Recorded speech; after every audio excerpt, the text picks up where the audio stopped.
Well, hello, and welcome to the Building Podcast.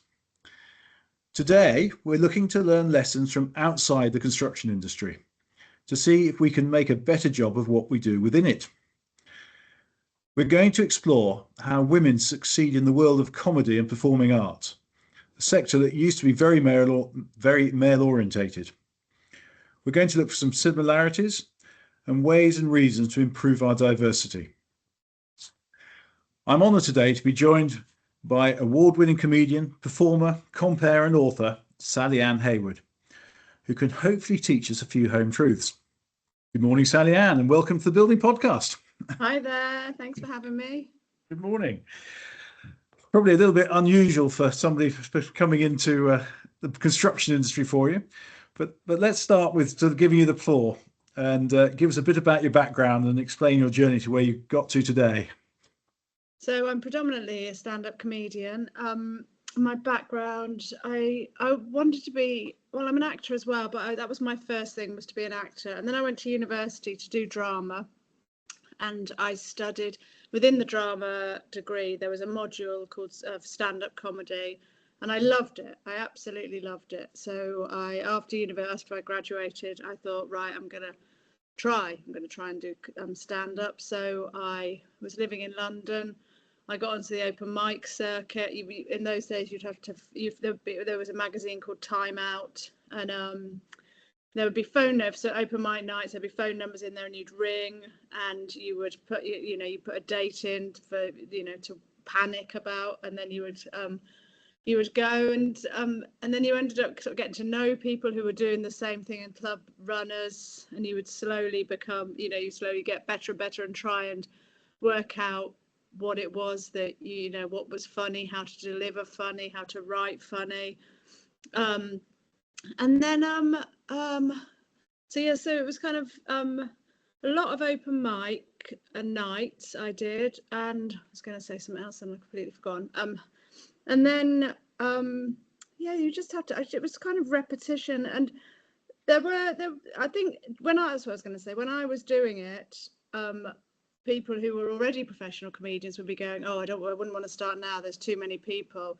But now, there's, that and actually even more, yeah. People.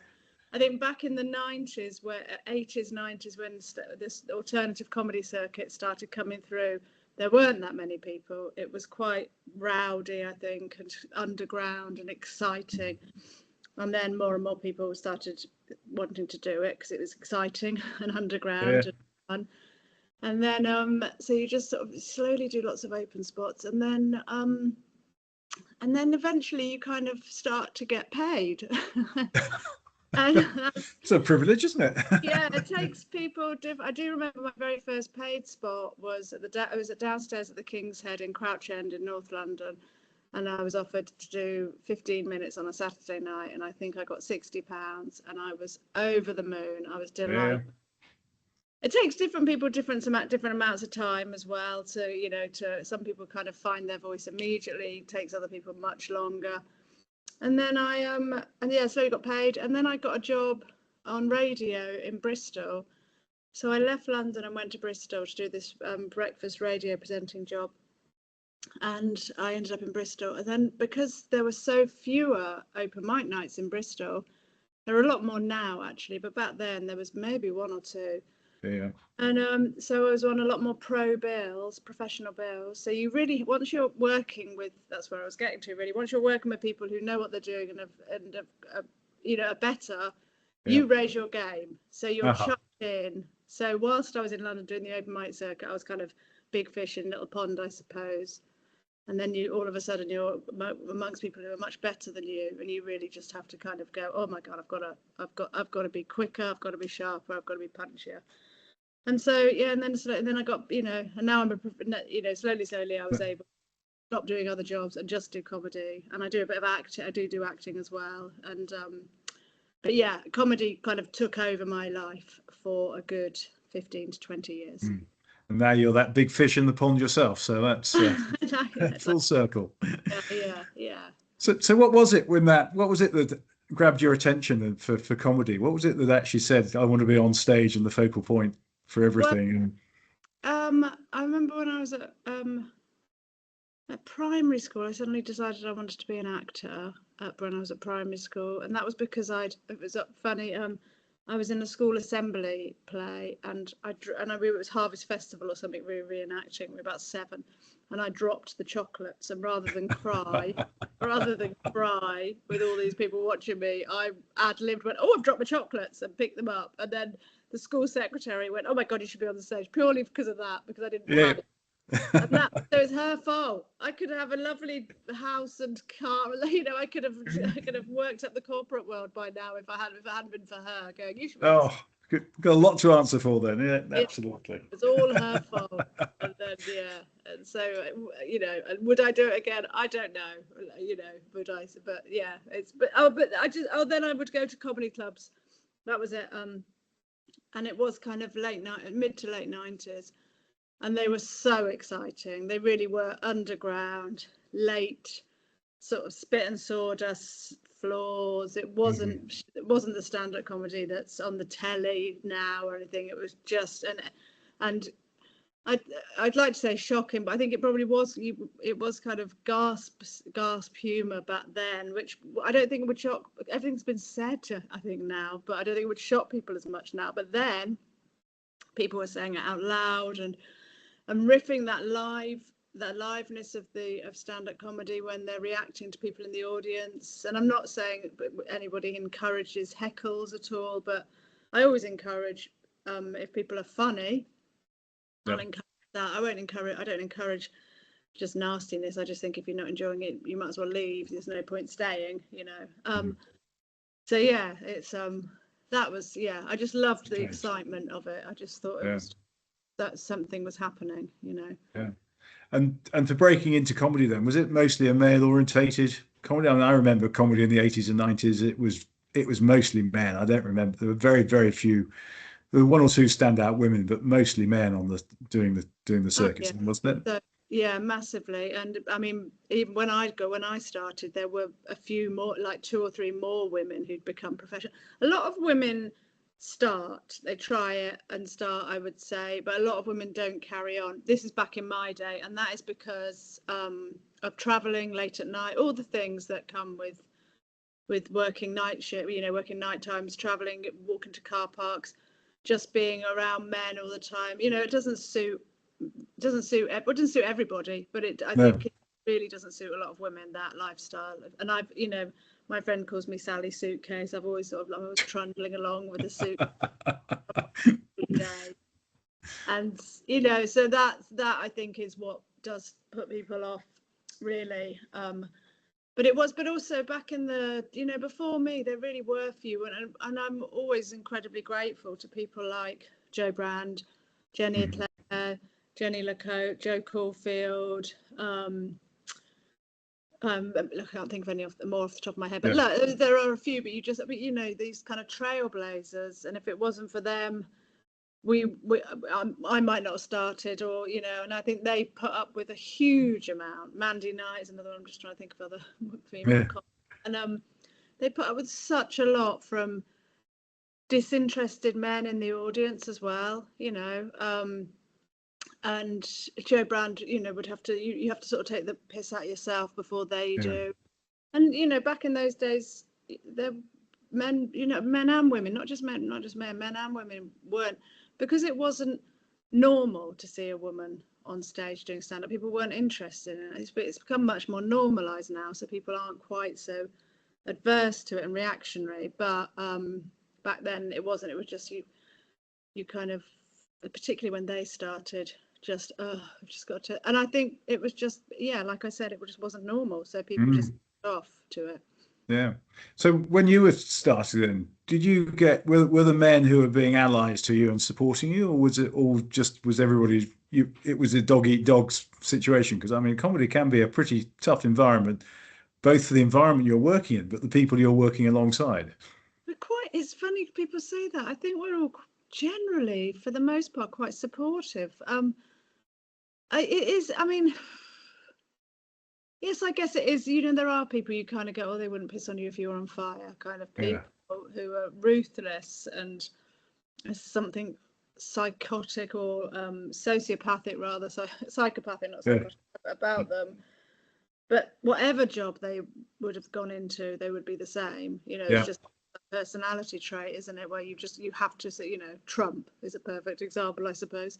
But I think for the most part, it's quite supportive. It's funny, isn't it? Because if somebody starts saying to me, oh, such and such, whichever famous comedian isn't funny, I think it doesn't matter whether I find them funny or not. I'm going to stick up for them because they're in my world. That's your profession. Yeah, they're in my world, and also I know how. Like that, it's all very well saying that person's not funny. They are. Some people find whoever it is funny because otherwise they wouldn't still be doing it. So they are. Some people, but also that the person that's spouting off saying they're not funny probably hasn't walked from the wings to the middle of the stage. Somebody once said to me they haven't done the last 5 yards, which is that from the wings to the middle of the stage. You haven't done that, and that's agents as well. Very few of them have done the last 5 yards. Yeah. No. So I really like that expression, and it's quite cheap, but I always do think just give it a go yourself and see how it is. And I'm not saying you're going to be rubbish, but just try it, and because anybody can try it. It's out there. I have a huge admiration because I think it's you've got to have your wits about you, and you are putting your life and soul in front of everybody, aren't you? That's your mouth into the lion, putting your head into what's the expression? Putting your head into the lion's mouth. Lion's dead. Yeah. I really like that expression, but but I have to say it's also fantastic. It's great fun. I really enjoy audiences. I enjoy when they go along with the silliness of it. Whilst I'm busy going, oh my God, it's such a difficult industry, it's also hugely rewarding as well. Well, so that brings us nice segue into the construction section, the construction industry. Then we met at the most influential women in construction award, where you're doing the compare duty, and you reminded me that there's a lot of similarities between comedy from where you've come from and the women that you were bringing up on stage and promoting for their fantastic achievements on that night of awards. Yeah. What do you think the main similarities are? Where are those similarities, do you think? Well, I was just, I guess I'd never thought about the construction industry. And actually I was thinking before we were recording today, I was just walking home thinking about it and how, you don't get wolf whistled anymore. I mean, because I was listening to one of your podcasts, Catherine, the woman that won the award. Yes. Yeah, and she was talking about toilets on construction sites and women having to go and ask for a key because they didn't want men, and how that's still it's seeking permission. Yeah, it's just not on. Yes. Yeah, it's all seeking permission to go to the loo. It's like, we don't want loos to be disgusting, but at the same time, just train people not to make the loos disgusting. That's the easiest thing to do. And it made me think about walking, when I was young, and men whistling at you and all that sort, and all that, and how if that happened now, it would be quite shocking, wouldn't it? Yeah, and it's not part of our world anymore. Anyway, so I think there are, but when I did those awards, it was really quite moving just hearing the women. And there was the one, I don't remember her name, but she was talking about how she was trying to raise awareness for endometriosis? That's right. Yeah. And just, it was really moving how hard these women had worked. Because I've only ever, also, because people say to me, is it hard to be a woman in comedy? If you think, oh, this is so hard, then you won't do it. You just have to ignore it, don't you? You just have to get on with it. It's like to say, oh, if you go to Manchester, they don't want to hear a southern accent. You think, well, if you take that with you, that's not true. Not everybody that a small market. If you carry that, then you won't do your job, will you? You've just got to ignore those sort of things. But just hearing those women and just how hard they'd not just how hard they'd work, but how passionate I think they were as well was really heartening. Yes, I mean, I think that's, you had on display that sort of bloody mind is, I'm going to make this work. Yeah. And it's only when you get to the end of it, or you get halfway through it, you realise just how hard or the scars you've got on the way through. That's a really good point. Actually, you are working really hard, but you don't. Yeah, if you start thinking, oh, I'm working really hard. Yeah, and it's time to do something else, isn't it? Yeah, absolutely. But you need to finish that and to get to the goal, and then you can just go, Oh my God, that was painful. And look where I've got to. Yeah, yeah. It Yeah. was amazing. Yeah. I mean, there was a lady the plastering lady who had never won an award in her life, but had Yeah, spent 40 years, well, 30 some odd years, wasn't it, working on her own plastering business. that's And it was the right. Yeah, first time anybody had recognised the challenges she'd faced. I mean, I was yeah, quite touched by it. It was very impressive, I thought. yeah. It was amazing. I'd forgotten all Yeah. about her. Yeah, she was. Oh, this made me go all shivery. It was so. You just think she's just been getting on with her life, with her business, which is, I mean, and there are more and more women in the labour world now. My boiler is always serviced by a woman, and I don't go out. There's a guy who owns the business that I use, but he's got quite a few women who work, and I really like them coming Mm, round. I think, oh, it's nice to have a woman in my house doing, telling me about the yeah. boy, and yeah, it's Yeah. great. Good.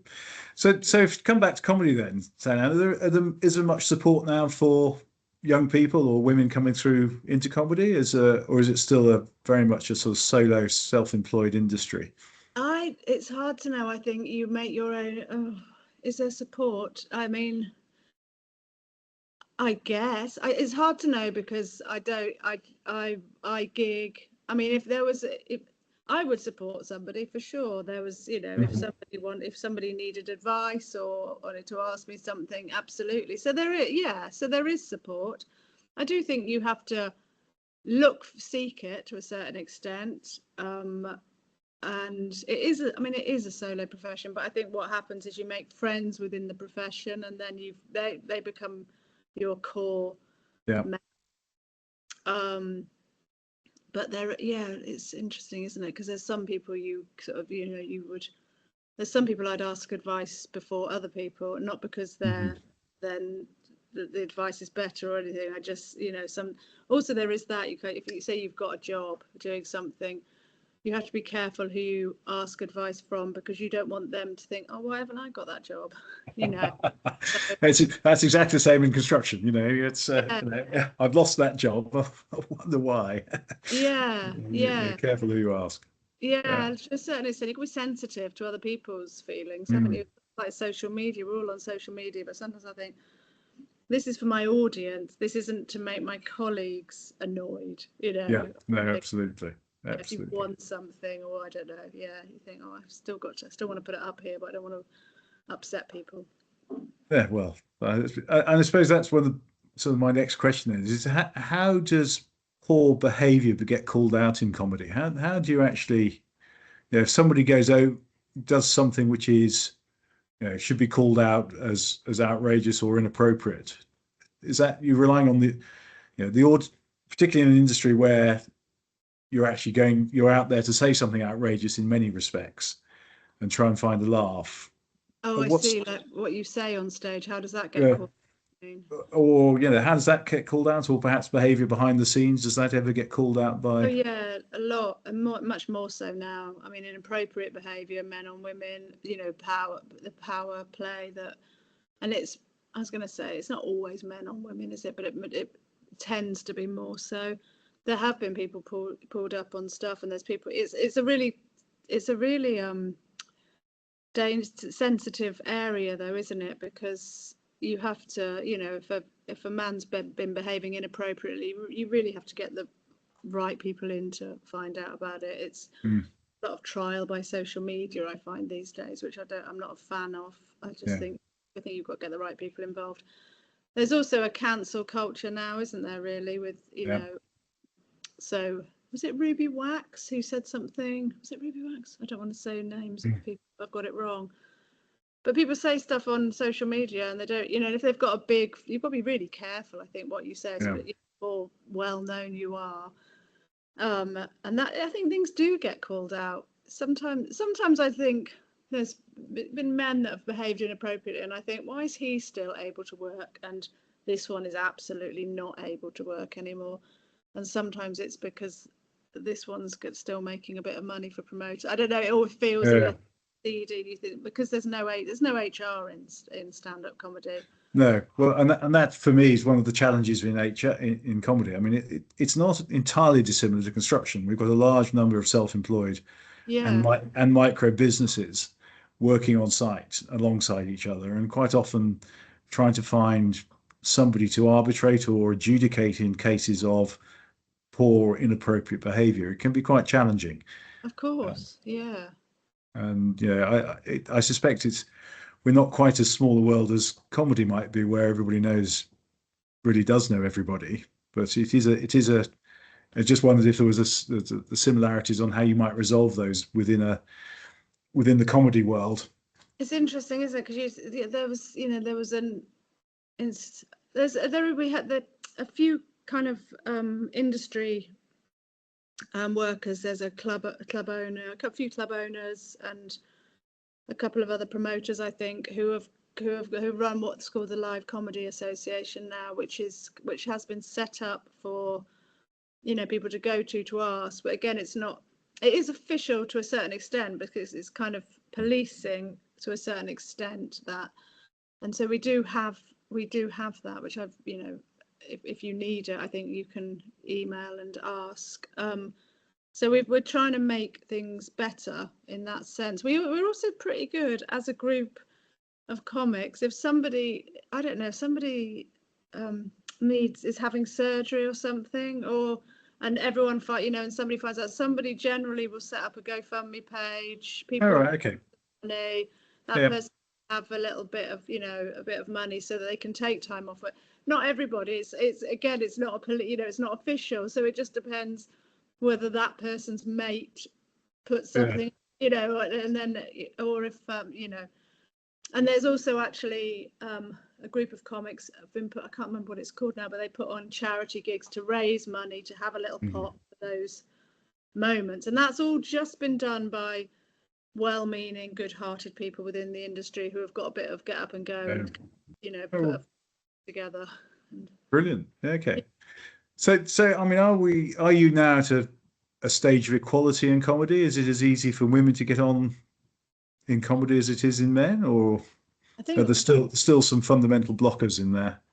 It's kind of layered, the comedy scene. So I do the circuit, and I do tour support, festivals. I do a tour. For the circuit, if you're a woman that can do it, at the moment you will get work, because there's been a huge push to make comedy club bills diverse. Yeah. And so women, men, trans, ethnicities, everything, they try and make a full bill for a full audience, which is absolutely correct. So because there weren't that many women who pushed through and carried on, there aren't so many that do this. So there are a lot of female comics, don't get me wrong, but there aren't as many that will travel around doing the circuit. So there is more demand. There's definitely more work. But it's definitely got more equal. Brilliant. And given your client base or your audience base, who are very responsive and represents society, it must be a little more challenging to ensure that the venues put up people who are going to appeal to their customer base. Whereas in construction, we have to just do a project. You talk about the lady coming in to do your boiler. All she's got to do is have the competence to do the boiler properly. Yeah. She hasn't got to respond to which day of the week it is, and how the audience is going to respond to in a live comedy situation. So it's very different, I think, from that respect, in that the people we put up in the construction industry are, if you like, project or task focus.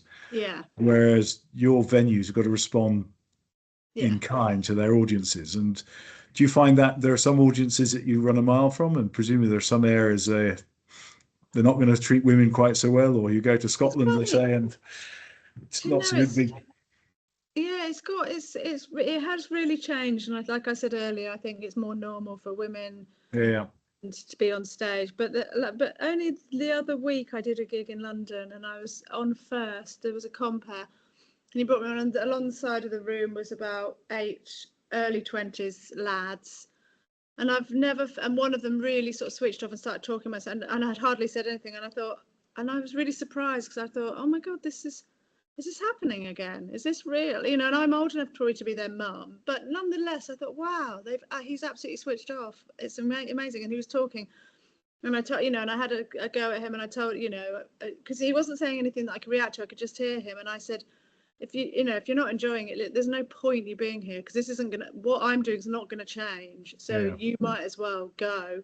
And the security came over and had word with him, and whatever happened. But I thought, wow, this is incredible that that's. And I was talking to a friend about it, and she said, I think that behaviour is starting to come back a little bit. And she was I brought Trump up before.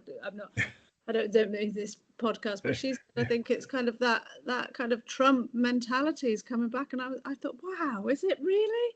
But I found it really surprising. And also, it was particularly this one boy. It's quite often the case. If there's a group of them, it's usually just one, and the rest are, we want to listen, and I thought, he's the one that's not going to be invited out again. But at this moment in time, I've got a job and a responsibility to the rest of the audience as well, and they all want it. But all I could think at that time was, you don't deserve my jokes. You don't like him. I thought, you don't deserve them.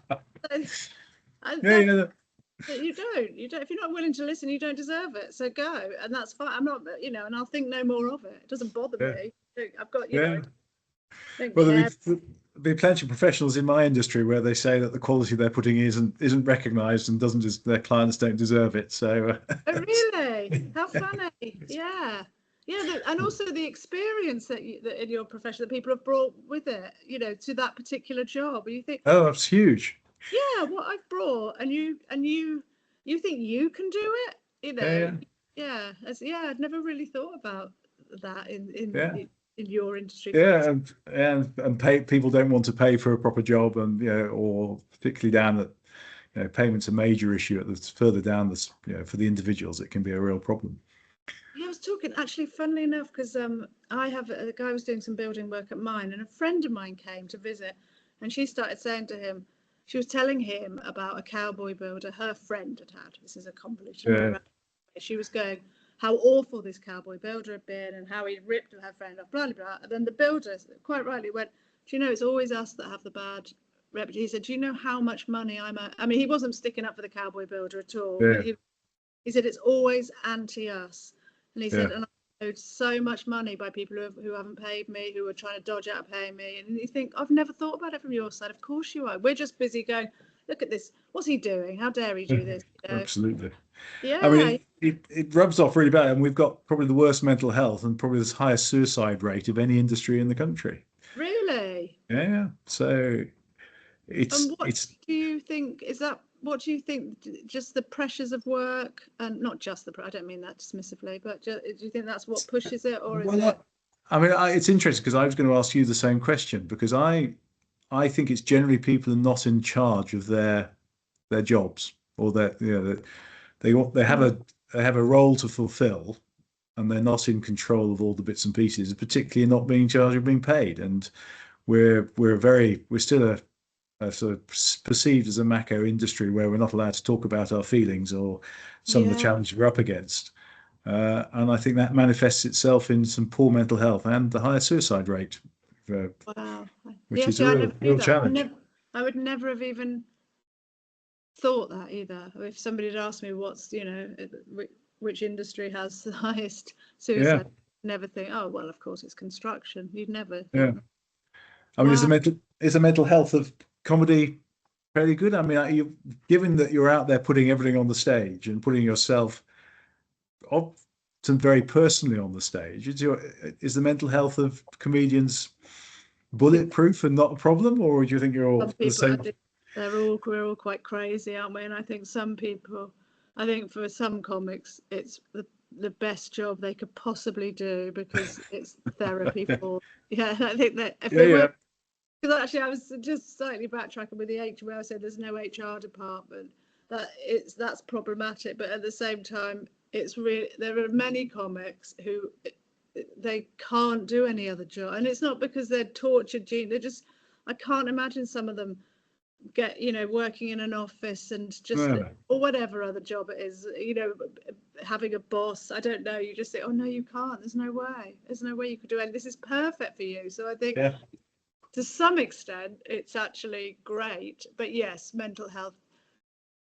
Yeah, I think so, because it's a lonely profession. I think in lockdown, when our job completely went, what seemed to be the one thing that people really missed of the job, which surprised us all, was with the green rooms where we saw each other and chatted, the kind of room to anybody, and that's what everybody really missed, the social kind of so just socializing, seeing people. That's what we all miss more, I think, even than the performing, a lot of us. And so it's lonely. You get used to that, I suppose. I don't mind.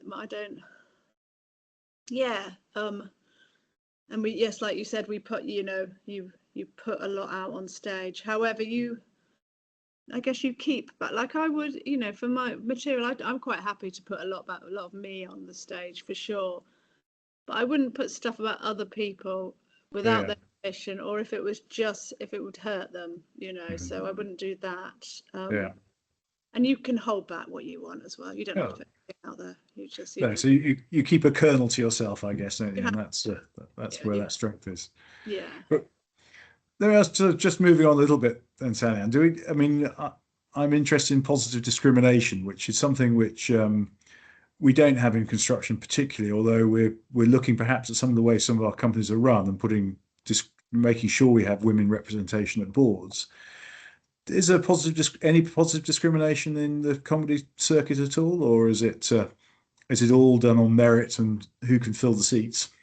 I think there's probably a bit of positive discrimination, but the one thing about comedy, I suppose, is you have to, you're only as good as your last gig, show, whatever, and it's very immediate, isn't it? So if you're not making people laugh on stage, then you probably, you won't get booked necessarily, but there is positive, there's definitely positive discrimination to a certain extent. I think you do need representation. There is, I suspect I don't know if this is answering the question, but I suspect if a promoter's booking a show and a woman and a man are both available, and there's already an all-female bill, and that this woman and man are both exactly the same in capability, they might go for the man because that will make the bill more diverse. Is that kind of what you're asking? Well, it is. It is. I think there are, and I say I think it's slightly different because you have to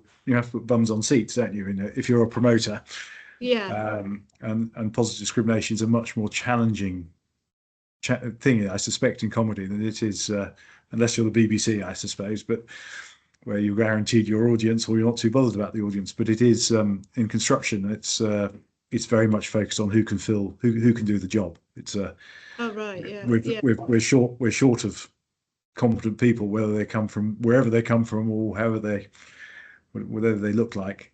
So we'll take anybody if they're competent, and that's as it should be. But I think there is an argument in some people promoting positive discrimination at boards because we need that diversity of thought, that diversity of approach at running our companies, which I'm applaud. You have to, don't you? Like I think I've said before, was it the awards thing, hearing them talking about women's toilets on site, and not just the key thing, but just like having sanitary products, sanitary bins and things like that, which are for women. And I remember with early days of doing stand-up, going to venues and the toilet, there would never be sanitary towel bins because they're not used to women being in there, and slowly that's changed. But I think you particularly on boards, you do need to represent everyone, don't you? You have to represent people. I think it's the diversity of thought is crucial. That's we've got a lot of change happening across society, which is being reflected in construction. You talk about the change in comedy you've seen in your tenure looking after going to report at clubs. It's life's changing out there, and that's reflected in construction. And for me, if you've got significant change going on in anywhere, you need as many different views as you can possibly get to make sure you get the right one. Absolutely. Or to make sure everybody's covered. You're looking at all the risks and all the opportunities. Absolutely. It's great, isn't it? It's so much better. It is towards. So Sally, we've had a good canter through what you've been up to and what the similarities might be. Let me ask you one sort of final question. If you're looking at young women coming into comedy now, Yeah. or thinking about it as a career, what's your sort of advice to them? They were coming in now on a kind of on a business in a business mind. If they're Well, thinking, I'm thinking, no, if you're coming into, so you think of yourself going, just, you've done that first bit on drama school that you've just suddenly found, God, this is a fantastic place to be. I love being on stage and putting myself out there. And you've got, what would your perhaps your older self say to your younger self then, as a sort of words of advice for getting in and getting okay, on and being successful? sort of how I would do it differently. I said, no, I would. What I would say is, you would find where the open mic gigs are for sure, and you would just write and try and get as much stage time as you can. And I think most cities at the moment have quite a thriving open mic Yeah. scene, so you don't necessarily have to be in London for that. Then and just write and learn and record it and play it back and see what see where you've gone right, gone wrong. Maybe don't, like, make friends with other people, have acquaintances. Maybe don't use it too much as a social life.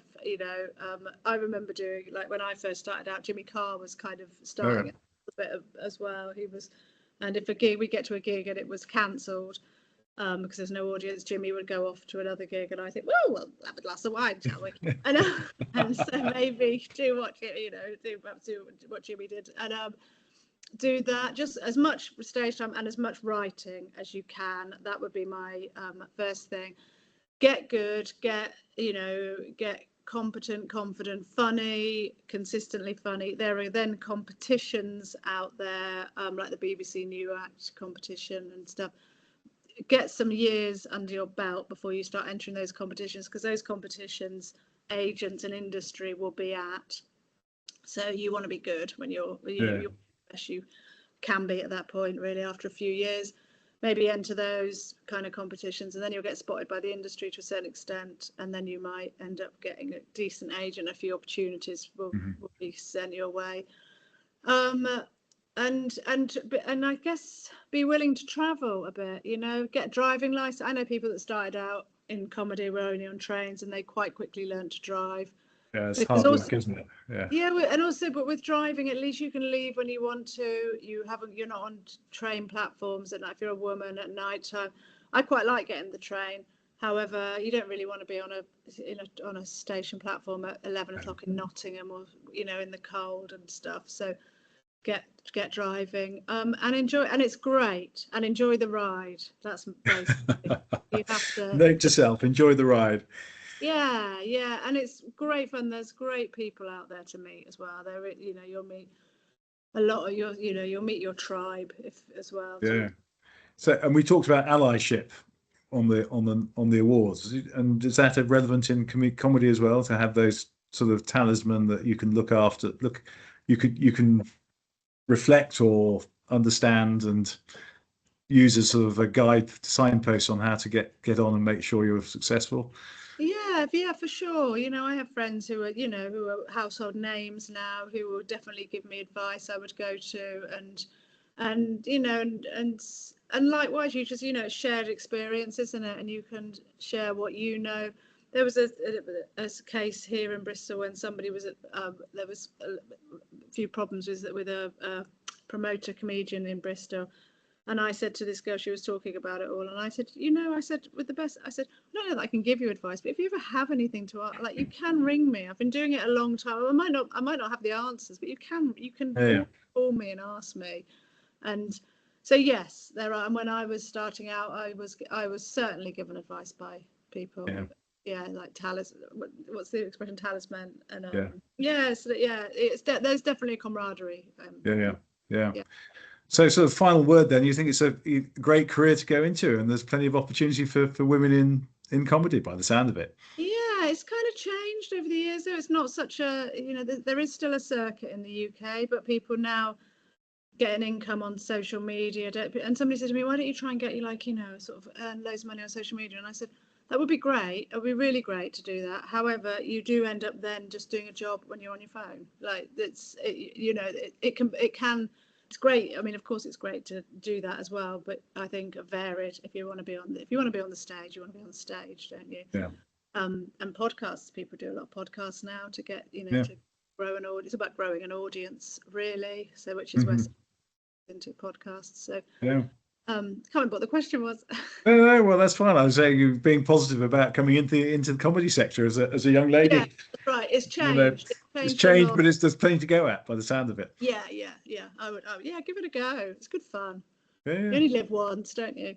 Well, it's a bit like coming into construction. I have exactly the same advice coming into construction. Yeah, Huge opportunity. Make of it what you will, because it's there to be yeah, done. Yeah, absolutely. brilliant. Well, so yeah, it's been a fantastic sort of conversation. I'm very aware of everybody's time, but we've had a great chat about your industry, your sector. There's clearly some very common parallels between what we do in construction and getting on in construction. But it sounds as though that comedy's probably a bit further ahead than we are in some of what we do in construction, and that there's lots to go at as a lady coming into the industry, and plenty of opportunity. But thank you very much indeed. Thank you. Thanks so much.